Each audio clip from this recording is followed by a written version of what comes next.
And House Oversight Committee Chairman James Comer. Sir, welcome back to National Report. Seems like finally there's going to be some movement here on the Senate side. What do you take away from that?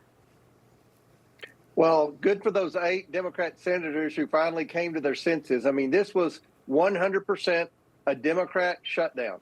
This was unnecessary. The Democrats, in their never-ending quest to embarrass Donald Trump or hurt Donald Trump, they hurt the American people. They set America back 41 days. The amount of money that was wasted in what we're going to end up having to do, back pay for federal workers who weren't working, the SNAP crisis that they created was totally unnecessary. And I hope they learned a lesson. But I think that we're finally going to get that bill through the Senate. And I'm confident that we'll be able to pass that bill in the House once the Senate passes their bill and we have the 36 hours to read the bill and to get everybody back to Washington. So hopefully this will be over with at the end of this week. It was Senator Angus King. He's an independent, but again, siding or caucusing with Democrats. And Mr. King said this, I just wanted to quote this from the New York Times that reported, I think people were saying we're not going to get what we want. He was speaking about the health subsidies. But in the meantime, a lot of people are being hurt. And a truer statement could have been said. I mean, you're talking about SNAP benefits for 42 million people. Put that even aside. That's huge. But then you're talking about federal workers that are moving into the holiday season and depending on paychecks that they're not receiving on top of the whole airline ordeal. Some of these lawmakers are realizing that. Why aren't others seeing that? Or are they seeing it and just using it to their advantage? Well, this was all political. This was the Schumer shutdown. This was a political stunt to try to help motivate their base. They could have ended this shutdown weeks ago, but they didn't want to do anything to hurt turnout in New York City and hurt turnout in Virginia with their left-wing base.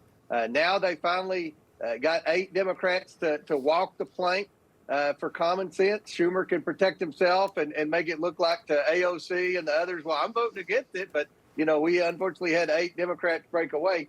They did this because of what you said. The airlines are coming to a halt. That will have a devastating effect on our economy. The families that work for the most minimal wages in our military and other parts of the federal government that have had to worry and go without a paycheck. I mean, that's unacceptable, especially when the Democrats claim that they're the party that represents the poor that are on welfare benefits and the federal employees. They did this to the poor and to the federal employees. So they have to own it. They got by their election and they had a pretty good day in those blue states.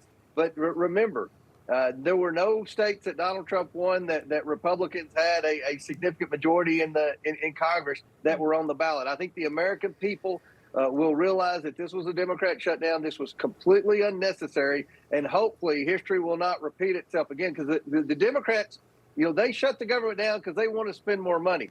When the Republicans shut the government down years ago, it was to spend less money, which we need to do. We can't continue to spend $3 trillion a year more than we take in. So, you know, the money has no concept for the Democrats. They inflicted a lot of pain. I'm glad that it's finally coming to an end. Yeah. All right. We'll watch as lawmakers try to get flights back to Washington if they're not in the district. Information. Truth is freedom. Is Newsmax. It's real news for real people.